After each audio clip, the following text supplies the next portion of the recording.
welcome to Cinema Wellman. I am your host, David, and the merry month of May is almost history, so it's time to rehash the best and worst of this month's movies. The numbers for May, they were down again, as we only saw just over one movie a day. Now, for a lot of people, 40 movies a month is psychotic behavior. The numbers are down here at Cinema Wellman. I wish I could say that the movie watching is down to all the time I've been spending outside in the nice weather, but that would be a lie. With fewer total screenings, it makes sense that there would be fewer movies on the best and worst list. And today's list, both of them combined, proves that, since it contains only 4 films. It's a new record for Cinema Wellman, but that's not a problem, since I never want to pad any of these lists for the sake of the episode. There may come a month where I watch 30 movies and there are no bombs and none that I'd recommend. That would be a list of 0 movies, which isn't a list at all. Not sure what to do. If that ever happens, we'll just cross that bridge when and if we need to cross it. Just know that we never bump up or knock down any movie just so it makes these lists. There were a couple of dog movies that I enjoyed in May, but I already covered those during the episode I co-hosted with Nora. I miss Nora. Nora was so much fun, which also factored into the brevity of this list. We did find a few that are worthy of recommendation, so nothing to worry about there. And in what may be another Cinema Wellman first, there is only one movie on this month's worst list. There were other bomb movies screened in May. Other movies that I hated in May. But I didn't think it would be fair for any of them to be placed on a list with such a horribly misguided production. It was so bad, it deserves the spotlight all to itself, so we can point at it and tell it how bad it is. I wouldn't wish this film on my worst enemies, which is ironic since I watched it with 2 of my best friends. At least they used to be 2 of my best friends. Our friendship may be dissolved after screening this for them. I give you Roadhouse from 2024, rated R, an excruciating 121 minutes long. IMDb mystifyingly gives it a 6.2, directed by Doug Liman. I honestly don't know where to begin with this. This one really stumped me by how bad it was. I was not expecting it to be great or even very good. What I was expecting was an update to a story that didn't need updating in the first place that might be worth some good lines and some action sequences. What I got was something I had to enlist friends to chime in just to make sure I didn't leave anything out. So the following analysis is a melange of the thoughts of 4 people who sat through this, plus me, Andrew and John, who were with me, and my friend from work, Crystal, whose taste in movies syncs up nicely with my own. I love talking movies with Crystal. All 3 of those people are trustworthy movie people, in my opinion, although Andrew would have an issue with that statement, but that infuriates me. Anyway, I asked all 3 to list their top issues with Roadhouse, and of course I had my own. So this evisceration is a group effort. We're going to Murder on the Orient Express this shit.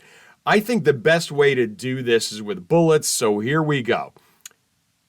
There is no Roadhouse in this movie. In the original, the Roadhouse was a character. This is an outdoor beach bar with tiki torches and thatched roofs. There's barely a road near it. The plot for this movie was not evident. At times it seemed like entire scenes were missing that would have helped explain some of this nonsense. There is 0 character development, leads and supporting characters alike. Why was Jessica Williams in this? Who was the doctor? Well, who was she? She's barely in it long enough to find out her name. Why was Dalton even hired? That's very clear in the original.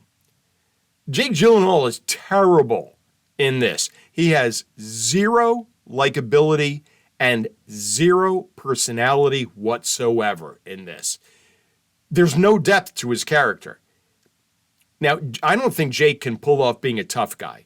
And I love him in other films where he's vulnerable, Donnie Darko. Abs don't make you a tough guy. And were some of those abs CGI'd? I mean, speaking of CGI, why was it needed in this? Can you stage a fight scene between an actor and a professional fighter without using CGI? It's not clear who the bad guy is. There's no background. But it seems like Dalton disrespects him at the Tiki Hut, and the bad guy brings in Conor McGregor to kill him? That's what this is about? And McGregor is a cartoon in this movie, and an actual human cartoon. He's such a real-life asshole, he doesn't even need to act. He's such an ass in this, and be warned that you get to see his ass more than once. His naked ass. Spoiler alert, I've seen better. What's with those boat scenes? Why not car chase scenes? Is it because your roadhouse is a beach bar that's not near a paved road? Is that possible? There was once in development with Ronda Rousey as the main character. They were going to do a reboot of Roadhouse with Ronda Rousey. Maybe she was the daughter of the real Dalton, the Sways, and that beautiful doctor from the original. She was going to be a former MMA fighter in the script, and that would have been a better story. And since Rousey was an MMA fighter, this backstory of the new Dalton would have made sense. In this movie, it did not. Did they just keep the MMA part of the story because they were lazy? I wouldn't put it past them. Well, thank you so much to Crystal and Andrew and John for chiming in and lending a hand on the shovel. I don't know what movies have against Patrick Swayze that they continue to remake or reboot his classic action films. The new Point Break wasn't as bad as this Roadhouse, but it was horrendous. The Sways should be given a little more respect. It's why they never made a Roadhouse 2 while Patrick was still with us. Or did they? I had no idea it existed, but I found it, and of course, I watched it. It doesn't make our best list for May by any means, but it was certainly a ton better than Tiki House. And here's why. Load the bullets, so-so. Character Shane Tanner is the son of Dalton. He's a DEA agent and goes to Louisiana to help his bar owner uncle who has been beaten up by drug dealers.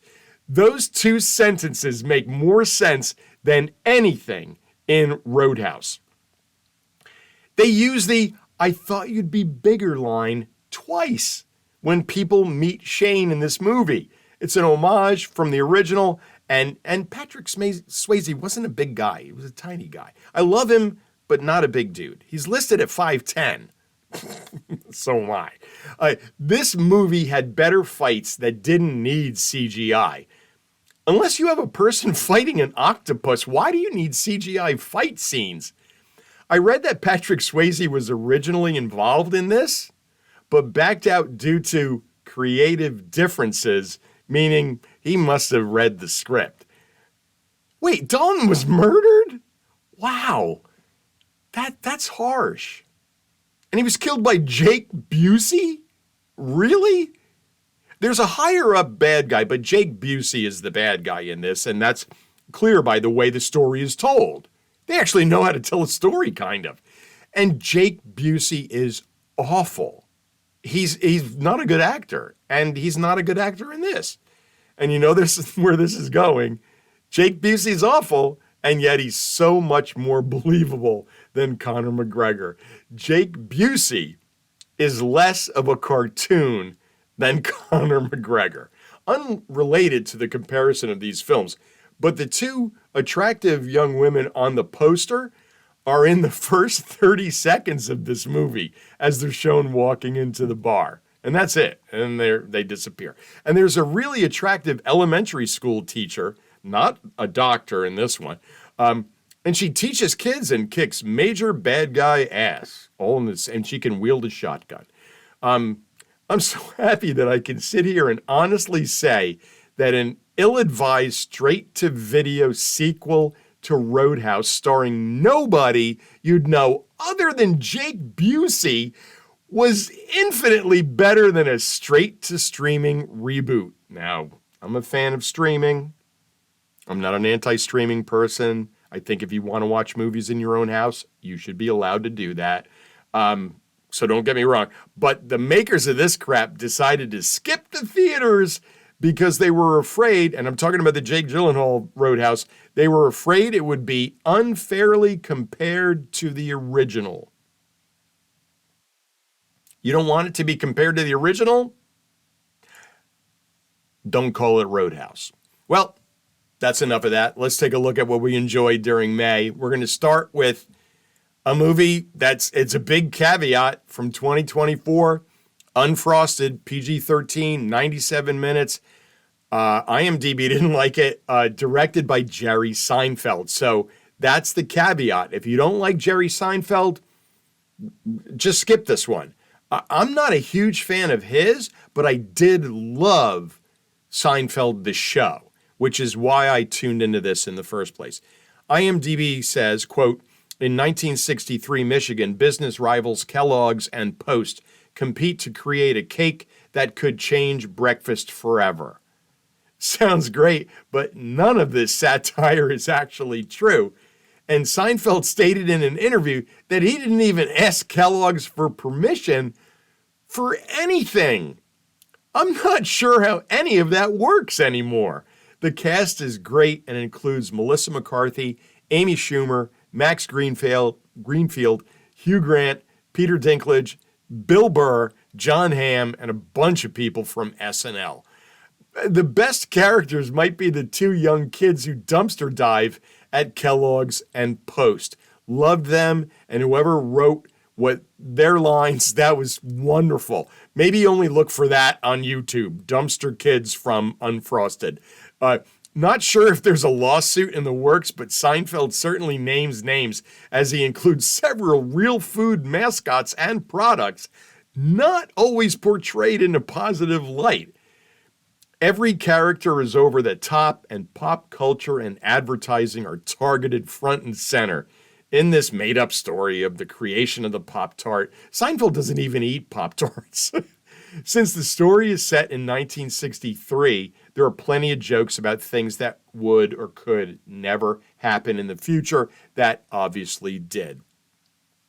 Seinfeld's character makes a joke about how ridiculously overpriced college is at $200 a year.